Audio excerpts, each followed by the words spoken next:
नबी में मैंने जो करार देखा, माँ की वो गोद में भी वल्लाह न प्यार देखा।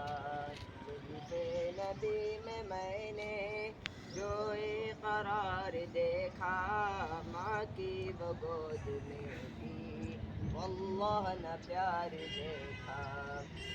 जुल्फों के पेचो गम में वल्लैल के नज़ारे, एकदम घटा से छाई महबूब जब सवारे। जुल्फों के पेचो गम में वल्लैल के नज़ारे, एकदम घटा से छाई महबूब जब सवारे।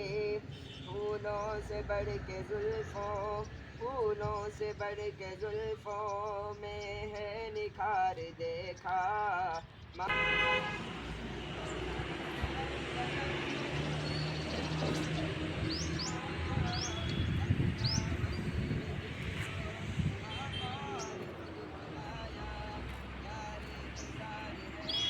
प्यार देखा, क्या तज़किरा करूँ मैं उस्मान बाहया का, दामाद था वो जोड़ा सरकार मुस्तफा का।